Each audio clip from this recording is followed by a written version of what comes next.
Oh, Akbar.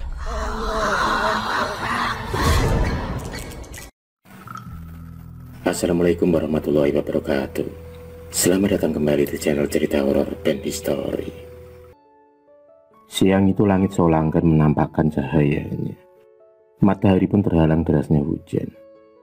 Pak Kusmin masih tertunduk lemas di warung soto miliknya. Sepi, senyap, hanya suara jam dinding yang memekikkan telinga. 3 jam sudah Pak Kusmin masih sabar menunggu pelanggannya.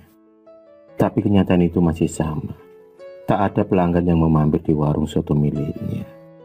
Hingga waktu pun menjelang malam.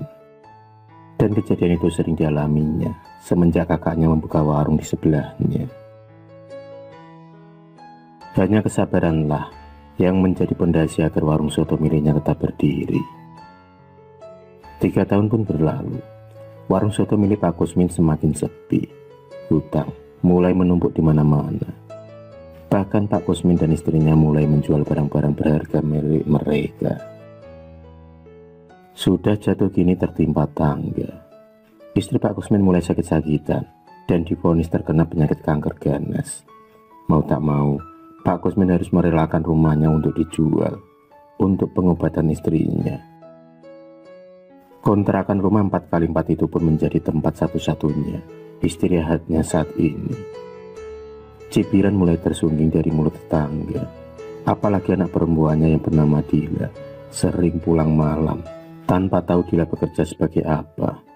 Mereka langsung mengecap kalau putri satu-satunya Pak Kusmin itu perempuan nakal.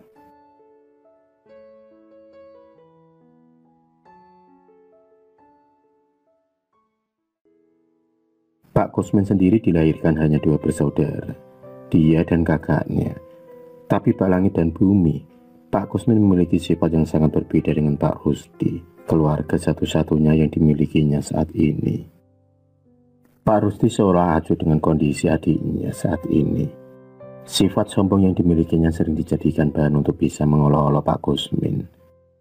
Tahun pun berganti tahun. Kondisi Pak Kusmin semakin parah. Tak ada lagi orang yang mau menolongnya.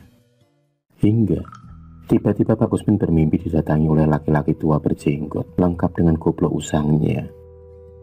Di dalam mimpinya itu Pak Kusmin akan mempunyai harta melimpah asal mau menuruti kata-katanya. Awalnya Pak Kusmin mengabaikan dan menganggap hanya bunga tidur saja. Tapi anehnya mimpi itu masih sering muncul hingga 4 malam berturut-turut. Disinilah iman Pak Kusmin dipertaruhkan. Secara diam-diam Pak Kusmin mencari tahu akan siapa sosok kakek tua di dalam mimpinya. Dan entah bagaimana, tiba-tiba saja laki-laki yang bernama Mbah Sinto itu muncul di hadapan Pak Kusmin yang sedang kebingungan. Dan dengan sekejap, Pak Kusmin berada di gubuk tua di area hutan jati. Dengan asap menyan yang masih mengepul, Mbah Sinto seolah meniupkan sesuatu di area matanya. Hingga Pak Kusmin pun hanya menganggukkan kepalanya saat Mbah Sinto mengajukan persyaratan.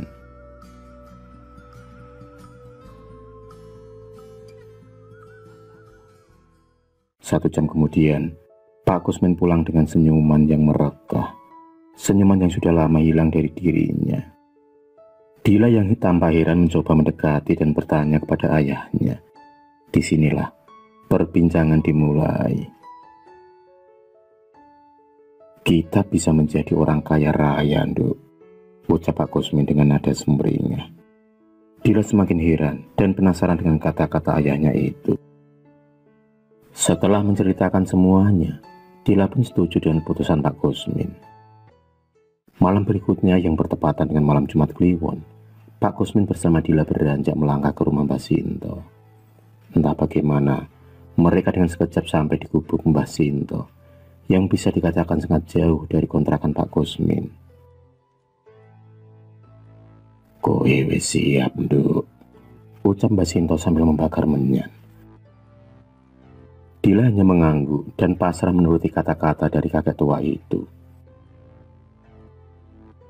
Pengantin pocong hitam. Itulah ritual pesugihan yang dijalani Pak Kusmin saat ini, di mana Dila akan dikawinkan dengan sosok pocong dan harus siap digauli makhluk gaib itu kapan saja. Setelah persyaratan dilakukan, Dila disediakan kamar khusus, dan kamar itulah saksi dari semuanya. Gelap, tanpa ada cahaya sedikit pun, tapi Dila dapat menikmati sensasi malam pertamanya dengan suaminya. 3 jam kemudian Mbak Sinta mengetuk pintu kamar dan melihat Dila yang bermandikan keringat. Segera Mbak Sinta menyuruhnya mengelap sisa-sisa lendir di tubuhnya untuk nanti dijadikan kuah soto dengan cara mencampurkannya. Pulanglah dan lihat di atas kasurmu, Nduk, kata Mbak Sinta. Menurut penjelasannya, sosok pocong yang kini sudah menjadi suami gaibnya itu akan memberikan harta yang melimpah setelah usai melakukan hubungan badan. Dan sisa-sisa lendirnya bisa dicampurkan ke dalam kuah soto yang dapat membuat laris dagangan Pak Kusmin sendiri. Tapi, semua harta yang didapat hanya Dila yang berhak karena dia sebagai istrinya. Kalaupun nanti ada orang yang diam-diam tahu atau sengaja merebut harta Dila, maka suami atau si pocong hitam itulah yang akan bertindak. Mendengar penuturan dari Mbak Sinta, Pak Kusmin pun mengangguk dan mengerti. Dila pun segera mengajak ayahnya itu untuk pulang, karena sudah tak sabar ingin melihat harta yang melimpah, seperti yang dijanjikan oleh Mbak Sinta. Dan benar saja, sesampainya di rumah, Dila melonjak kegirangan karena melihat sekepok uang serta kleon emas yang gemerlap di atas kasurnya. Setelah perkawinan gaib itu terjadi, kondisi perekonomian Pak Kusmin mulai membaik, bahkan 10 kali lipat dari sebelumnya. Warung sotonya pun kini dibanjiri pengunjung berkat lendir dari si pocong hitam itu sendiri. Kondisi istri Pak Kusmin pun berangsur mulai membaik berkat pengobatan alternatif yang lumayan mahal. Penampilan Dila seorang putri, wajahnya cantik terawat dan lengkap dengan aksesoris yang melekat di tubuhnya. 2 tahun sudah, keluarga Pak Kusmin merasakan kenikmatan semu. Mobil mewah, rumah berlantai 3, serta cabang warung soto yang ada di mana-mana membuat Pak Kusmin lupa diri. Pencapaian Pak Kusmin membuat iri saudara kandungnya, yaitu Pak Rusdi. Pak Rusdi pun mulai curiga dengan kekayaan yang didapat secara tiba-tiba oleh adiknya itu. Hingga suatu pagi, Pak Rusdi yang tak sengaja melihat Dila keponakannya berjalan dengan tampilan super mewahnya, menumpangi mobil keluaran terbaru, membuat panas Pak Rusdi. Dengan sengaja Pak Rusdi menghampiri Dila dan melontarkan kata-kata pedas. Tak hanya itu saja, Pak Rusdi tega merampas kalung serta tas Dila. Tanpa Pak Rusdi ketahui, ada sepasang mata merah yang mengawasinya. Dialah si pocong hitam. Pocong hitam itu menatap tajam ke arah Pak Rusdi.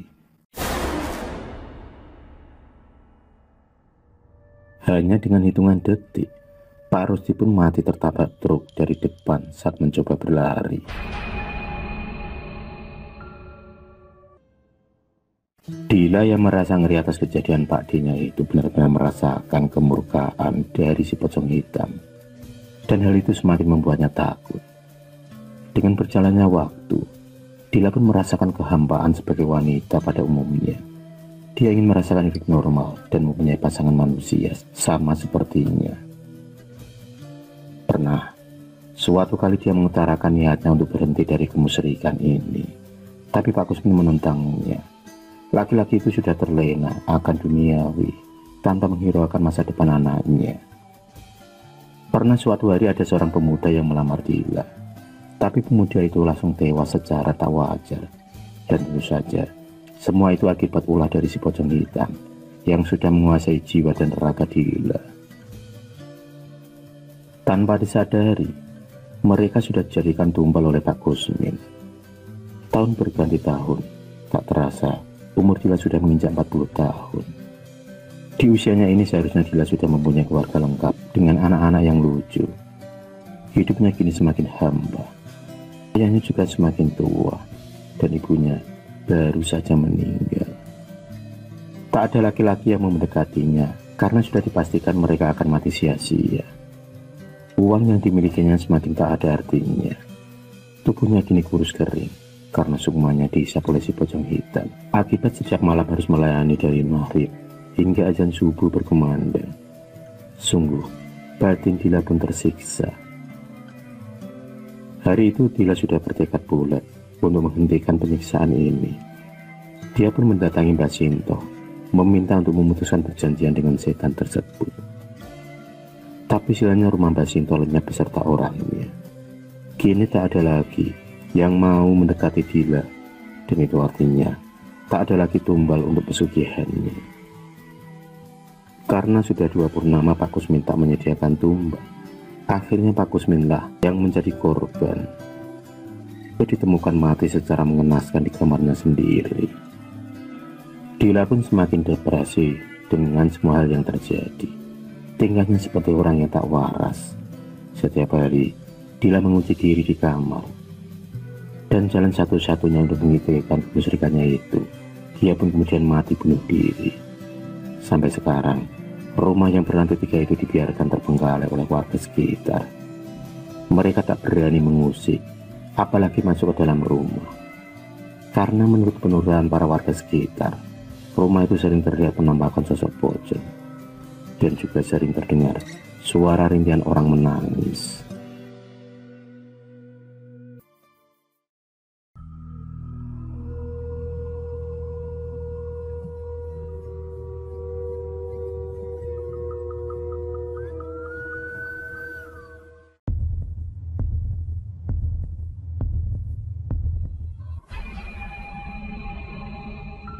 Terima kasih sudah menonton video cerita bergambar ini. Klik subscribe untuk terus mendapatkan video-video cerita bergambar selanjutnya. Semangat berkarya.